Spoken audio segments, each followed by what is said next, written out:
मिला टाइम्स में खुशामदीद। बाबरी मस्जिद, हुमायूं कबीर, मुर्शिदाबाद, वेस्ट बंगाल, ममता बनर्जी और बीजेपी, ये सब जो सियासत इन दिनों देश में चल रही है, उसमें अब बैरिस्टर असदुद्दीन ओवैसी की भी एंट्री हो चुकी है। हुमायूं कबीर पिछले एक हफ्ता से लगातार मीडिया की सुर्खियों में हैं और आज भी दिन भर मीडिया में उन्हीं का नाम चलता रहा। अब हुमायूं कबीर असदुद्दीन ओवैसी का नाम बार बार ले रहे हैं। जिन टीवी चैनलों पर हुमायूं कबीर का इंटरव्यू आ रहा है, वहां हुमायूं कबीर ये कह रहे हैं कि 2026 का बंगाल विधानसभा चुनाव वो असदुद्दीन ओवैसी के साथ मिलकर लड़ेंगे। असदुद्दीन ओवैसी के साथ उनकी बातचीत जारी है। 22 दिसंबर को हुमायूं कबीर अपनी नई पार्टी लॉन्च करने वाले हैं और असदुद्दीन ओवैसी की पार्टी AIMIM के साथ उनका अलायंस होगा और दोनों मिलकर 135 से ज़्यादा सीटों पर वेस्ट बंगाल में चुनाव लड़ेंगे। ममता बनर्जी को चैलेंज करेंगे। हुमायूं कबीर का कहना है कि ममता बनर्जी ने अपने 15 साल के दौरे इक़्तिदार में मुसलमानों के लिए काम नहीं किया, मुसलमानों को बेवकूफ़ बनाया, मुसलमानों के मसाइल पर तवज्जो नहीं दी, बीजेपी से डरा कर धमका कर सिर्फ मुसलमानों का वोट लिया। ममता बनर्जी ने मुसलमानों के लिए कुछ काम नहीं किया गया, इसलिए अब वो अपनी पार्टी बनाएंगे। असदुद्दीन ओवैसी देश भर में मुसलमानों के लीडर माने जाते हैं। असदुद्दीन ओवैसी का असर रसूख है और असदुद्दीन ओवैसी को वेस्ट बंगाल में आना चाहिए। उनसे मेरी बातचीत हो चुकी है और हम दोनों मिलकर ममता बनर्जी के खिलाफ, बीजेपी के खिलाफ मैदान में उतरेंगे।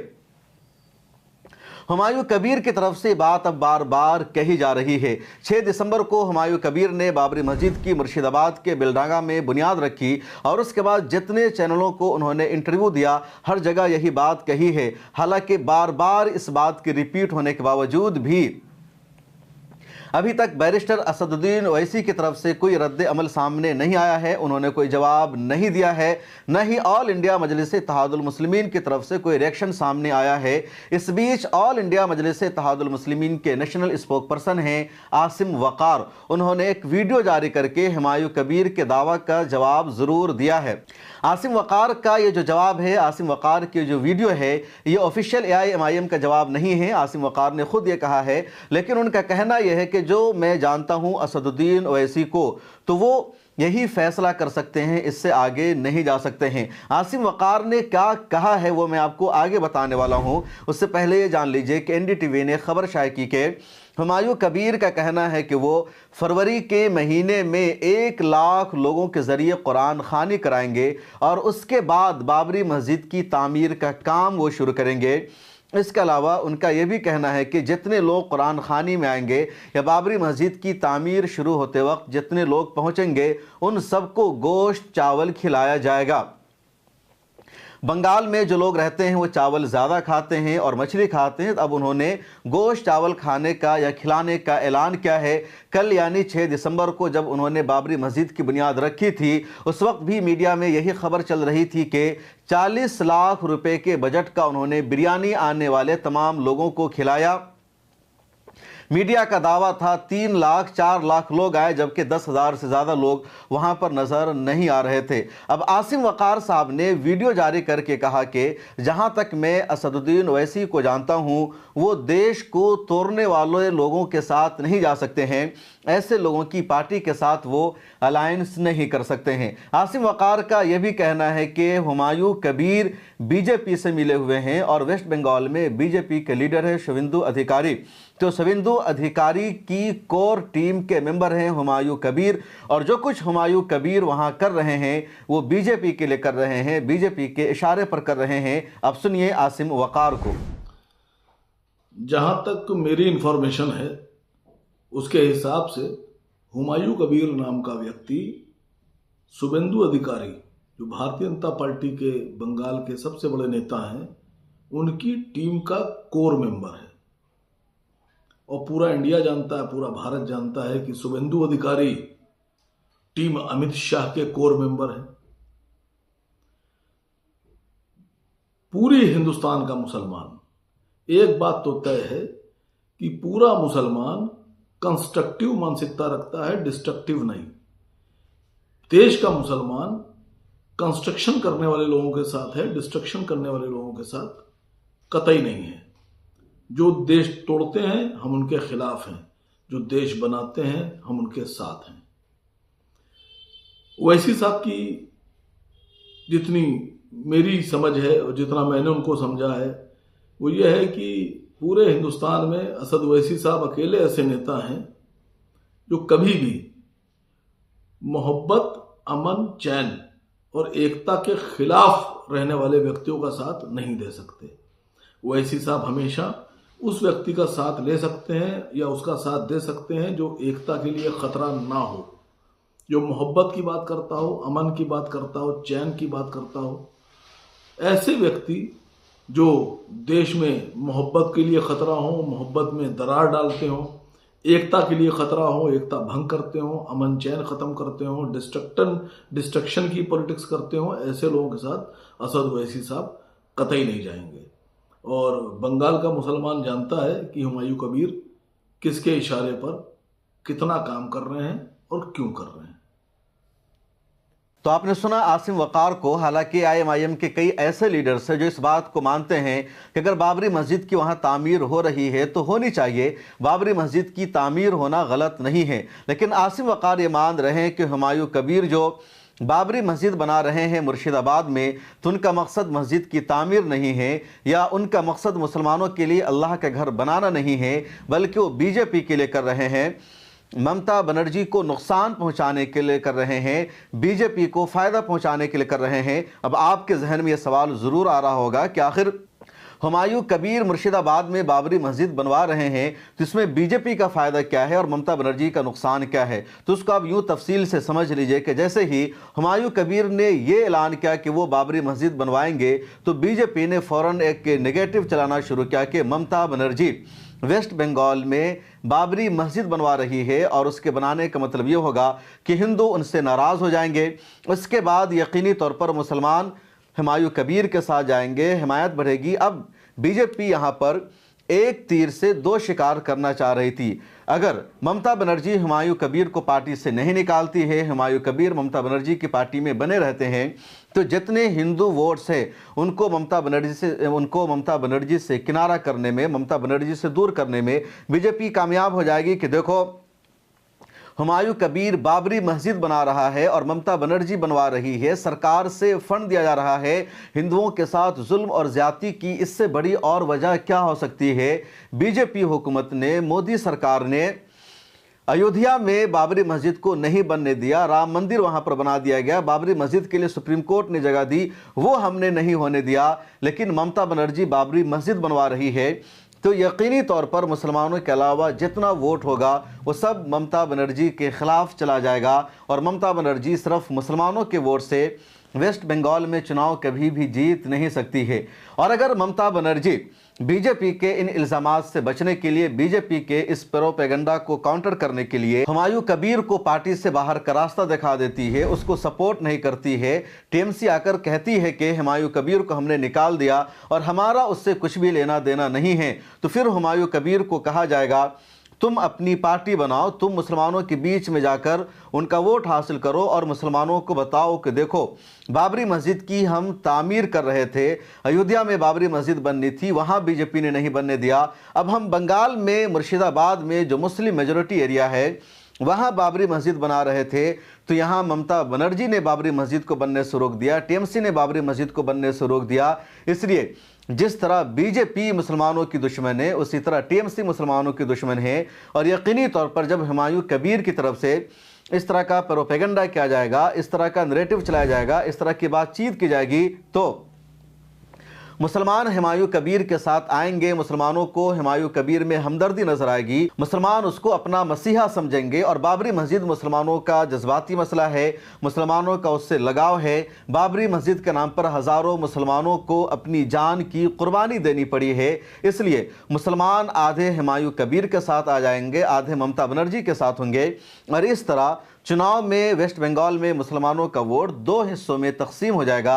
और जब दो हिस्सों में मुसलमानों का वोट तकसीम हो जाएगा तो फिर हिंदू वोट वन साइडेड, एक तरफा तौर पर BJP को मिल जाएगा और इस तरह भी BJP चुनाव जीतने में कामयाब हो सकती है। तो इस तरह एक तीर से दो निशाना बनाने की कोशिश की BJP ने। अब ममता बनर्जी ने, TMC ने हुमायूं कबीर को बाहर का रास्ता दिखा दिया, उनके तमाम नेताओं ने आकर के कहा कि हमारा इससे कुछ भी लेना देना नहीं है। तब हुमायूं कबीर ने अपनी पार्टी बनाने का ऐलान कर दिया। हुमायूं कबीर को लग गया कि अगर मैंने पार्टी बनाई तो मेरी मुसलमानों में इमेज नहीं है, मेरे नाम पर मुसलमान जमा नहीं हो सकते हैं, इसलिए कोई और बड़ा चेहरा मुसलमानों का लाना होगा। तब वो असदुद्दीन ओवैसी के साथ अलायंस करने की बातें कर रहे हैं। हुमायूं कबीर को यह लग रहा है कि जिस तरह बिहार के सीमांचल के इलाके में मुसलमानों ने आरजेडी और कांग्रेस को छोड़कर असदुद्दीन ओवैसी को वोट कर दिया और वहां 5 सीटों पर एआईएमआईएम को जीत मिल गई, उसी तरह वेस्ट बंगाल में जो मुस्लिम मेजोरिटी इलाका है मुर्शिदाबाद का, वहां मुसलमान ममता बनर्जी को छोड़कर हुमायूं कबीर के नाम पर इकट्ठे हो जाएंगे, असदुद्दीन ओवैसी के नाम पर इकट्ठे हो जाएंगे, इनको वोट मिल जाएगा। ये हुमायूं कबीर का अपना एजेंडा है और कहा जा रहा है कि हुमायूं कबीर ये सब किसी के कहने पर कर रहे हैं। लेकिन क्या बंगाल में ऐसा हो पाएगा? ये सब आसान नहीं है। वेस्ट बंगाल में विधानसभा की 294 सीटें हैं। सरकार बनाने के लिए 148 यानी 148 सीटों पर जीत हासिल करना ज़रूरी है और 294 सीटों में से 130 सीटें वेस्ट बंगाल में ऐसी है जहां मुसलमानों का वोट ही किसी की हार और किसी की जीत का फैसला करता है। ख़ासतौर पर 80 सीटें वेस्ट बंगाल में ऐसी है जो पूरा मुर्शिदाबाद का इलाका है, 24 परगना का इलाका है या जो साउथ मालदा का इलाका है, इन सब इलाकों में मुसलमानों का वोट तकरीबन 40-45% से ज़्यादा है और यहाँ मुसलमानों के वोट से ही किसी की हार और किसी की जीत होती है। उसके अलावा भी 40 सीटें ऐसी है जहां मुसलमानों का वोट 20% से ऊपर है और वहां पर भी मुसलमानों का वोट जिसके साथ जाता है उसी की जीत होती है। वेस्ट बंगाल में 2011 के सेंसस के मुताबिक मुसलमानों का वोट 28% है और अब ये तादाद 32% से तकरीबन ज़्यादा हो चुकी है। और वेस्ट बंगाल में मुसलमानों का वोट लेने के साथ साथ अगर 10% भी दूसरी कम्युनिटी का वोट कोई पार्टी ले लेती है तो उसकी सरकार बन जाती है। 35 सालों तक लेफ्ट पार्टीज़ की हुकूमत रही वेस्ट बंगाल में, क्योंकि मुसलमानों का एक तरफा वोट मिल रहा था। जब 2011 में मुसलमानों ने लेफ्ट पार्टीज़ को वोट नहीं किया तो ममता बनर्जी की सरकार बन गई। फिर 2016 में मुसलमानों ने ममता बनर्जी को खुलकर सपोर्ट किया, सरकार बन गई। 2021 में एक तरफा तौर पर मुसलमानों ने ममता बनर्जी को वोट किया और तीसरी मरतबा भी ममता बनर्जी की पार्टी टीएमसी जीत गई। कांग्रेस और सीपीएम एक भी सीट 2021 के चुनाव में नहीं ला सकी। मैं ग्राउंड पर मौजूद था, वेस्ट बंगाल का इलेक्शन मैंने 2021 में कवर किया था और मैंने देखा था कि लड़ाई सीधी टीएमसी वर्सेस बीजेपी हो चुकी थी। कांग्रेस का खाता नहीं खुल सका था, सीपीएम का खाता नहीं खुल सका था। 2021 के चुनाव में अब्बास सिद्दीकी ने भी अपनी पार्टी बनाई थी, कांग्रेस और सीपीएम के साथ उनका अलायंस था। सिर्फ एक सीट मिली थी, नौशाद सिद्दीकी, अब्बास सिद्दीकी के भाई चुनाव जीत गए थे। बकिया बीजेपी 70 से ज़्यादा सीटों पर जीती। बकिया शानदार जीत मिली ममता बनर्जी को और लगातार वोट फीसद बढ़ता रहा। अब 2026 का चुनाव और ज़्यादा अहम हो चुका है। बीजेपी पूरी प्लानिंग कर रही है ममता बनर्जी को हराने की, लेकिन ममता बनर्जी को हराना बीजेपी के लिए ऐसे आसान नहीं है और उसी सूरत में ममता बनर्जी हार सकती है जब या तो मुसलमानों का वोट वहाँ डिवाइड हो जाए या फिर मुसलमानों के अलावा किसी और कम्युनिटी का वोट ही ममता बनर्जी को ना मिले। और ममता बनर्जी भी जानती है कैसे बीजेपी को रोकना है, कैसे बीजेपी से मुकाबला करना है, इसलिए ममता बनर्जी इन तमाम खेलों को आसानी से मुकम्मल होने देगी ऐसा नहीं लगता है। अब देखना यह है कि 2026 का इलेक्शन कैसा होगा बंगाल का। हुमायूं कबीर का ये जो पूरा खेल चल रहा है, हुमायूं कबीर के ज़रिए बंगाल जीतने की ये जो पूरी कोशिश हो रही है, इसमें हुमायूं कबीर को, बीजेपी को कामयाबी मिलेगी या नहीं मिलेगी। एक और बड़ा मसला है और वो ये है असदुद्दीन ओवैसी के वेस्ट बंगाल में चुनाव लड़ने का। 2021 में असदुद्दीन ओवैसी चुनाव लड़ना चाह रहे थे वेस्ट बंगाल में, लेकिन वहां उनको कोई मजबूत लीडर नहीं मिल सका और इसलिए असदुद्दीन ओवैसी 2021 का चुनाव वेस्ट बंगाल में मजबूती से नहीं लड़ सके। कुछ रैलियां उन्होंने की लेकिन उन रैलियों में ज़्यादा भीड़ नज़र नहीं आई और उसके बाद असदुद्दीन ओवैसी बैक हो गए। 2024 के लोकसभा चुनाव में असदुद्दीन ओवैसी ने वेस्ट बंगाल में अपना कोई भी उम्मीदवार नहीं उतारा था। अब 2026 का विधानसभा आ चुका है। असदुद्दीन ओवैसी बंगाल का चुनाव लड़ेंगे या नहीं लड़ेंगे, उन्होंने कोई ऐलान नहीं किया है। अगर वो लड़ेंगे तो अकेले लड़ेंगे या किसी के साथ अलायंस करेंगे। अगर ओवैसी अलायंस करेंगे तो अब्बास सिद्दीकी की पार्टी आईएसएफ वहाँ मौजूद है, उनके साथ अलायंस हो सकता है और नहीं भी हो सकता है। हालांकि अभी तक दोनों तरफ से कुछ भी नहीं आया है। इस बीच में हुमायूं कबीर ने ओवैसी के नाम का ऐलान कर दिया है और एआईएमआईएम की तरफ से अभी तक ऑफिशियल जवाब नहीं आया है। मुर्शिदाबाद का जो इलाका है, वहाँ का जो कल्चर है, किशनगंज के इलाके से कुछ मिलता जुलता है। किशनगंज में एआईएमआईएम को तकरीबन, यानी किशनगंज और आसपास का जो इलाका है पूरा सीमांचल, तो वहाँ 5 सीटों पर जीत मिली। और हैदराबाद के बाद एआईएमआईएम का, ओवैसी का जो सबसे मजबूत गढ़ है वो किशनगंज है। किशनगंज के लोग बंगाली ज़ुबान बोलते हैं, उनका जो कल्चर है, उनकी जो तहज़ीब है, वही है जो मुर्शिदाबाद के लोगों की तहज़ीब है, वहाँ के लोगों का कल्चर है। किशनगंज में असदुद्दीन ओवैसी साहब ने तो अपनी मजबूत पकड़ बना ली है, लेकिन क्या मुर्शिदाबाद के इलाके में अगर वो जाएंगे तो उनको कोई रिस्पॉन्स मिल पाएगा, उनकी पार्टी वहाँ कदम जमा पाएगी, ये कहना मुश्किल है। हुमायूं कबीर क्या करने जा रहे हैं, हुमायूं कबीर की इन कोशिशों के बारे में आपकी क्या राय है, कमेंट सेक्शन में ज़रूर लिखेगा। हुमायूं कबीर अब मीडिया में आकर बार बार सफाई दे रहे हैं कि मेरा मकसद सिर्फ मस्जिद बनाना है, बाबरी मस्जिद की तामीर करना है, सुप्रीम कोर्ट के फैसले पर अमल करना है, मेरा मकसद सियासत करना नहीं है। जो मैं अपनी पॉलिटिकल पार्टी बना रहा हूँ उससे हमारे चुनाव लड़ने का कुछ भी लेना देना नहीं, मेरी पॉलिटिकल पार्टी का उससे कुछ भी लेना देना नहीं। लेकिन हुमायूं कबीर साहब, आपसे सवाल तो होगा, 1990 से आप सियासत में एक्टिव हैं, आप पहले कांग्रेस से सियासत में आते हैं, चुनाव लड़ते हैं, फिर आप उल्टा सीधा बयान देते हैं, अभिषेक बनर्जी के खिलाफ आप मोर्चा खोलते हैं और 6 साल के लिए आपको टीएमसी से निकाल दिया जाता है। फिर आप 2018 में बीजेपी ज्वाइन करते हैं, 2019 में बीजेपी के टिकट पर आप लोकसभा का चुनाव लड़ते हैं, चुनाव आप मुर्शिदाबाद लोकसभा सीट से हार जाते हैं। फिर जब 6 साल से टीएमसी से निकाले जाने की मुद्दत आपकी पूरी हो जाती है, दोबारा आप टीएमसी को ज्वाइन करते हैं और गलत बयान देते हैं। आप अपने भाषण में कहते हैं कि यहाँ मुस्लिम मेजोरिटी इलाका है, मुसलमान 70% है, हिंदू सिर्फ 30% है, हम हिंदुओं को समंदर में फेंक देंगे, तालाब में डाल देंगे। फिर आपके बयान को नरेंद्र मोदी कोट करते हैं, वो आपके खिलाफ बयान देते हैं और फिर आप टीएमसी के टिकट पर चुनाव भी जीत जाते हैं और फिर आप टीएमसी के खिलाफ मोर्चा खोलते हैं, पार्टी टाइमलाइन के खिलाफ जाकर काम करते हैं और अचानक 1 महीना पहले आपने मुर्शिदाबाद के बेलडागा में बाबरी मस्जिद की बुनियाद रखने का ऐलान कर दिया। तो सवाल होगा कि आपका तकरीबन 35-40 सालों का पॉलिटिकल कैरियर है और पिछले 30-35 सालों में एक मर्तबा भी कभी आपने बाबरी मस्जिद का नाम नहीं लिया, आपने किसी भी 6 दिसंबर को ब्लैक डे नहीं मनाया, कोई रैली नहीं निकाली। अचानक वेस्ट बंगाल के विधानसभा चुनाव से 2 महीना पहले ही आपको बाबरी मस्जिद की तामीर का ख्याल आ गया और आपने उसके लिए पूरी तैयारी शुरू कर दी। इस सवाल का अगर आपके पास जवाब है तो कमेंट सेक्शन में लिखें। मुझे दीजिए इजाज़त। मिल्लत टाइम्स को सब्सक्राइब कर लीजिए। मिल्लत टाइम्स का एक बैकअप चैनल है पब्लिक फेस, उसे भी सब्सक्राइब कर लीजिए और मुझे दीजिए इजाज़त।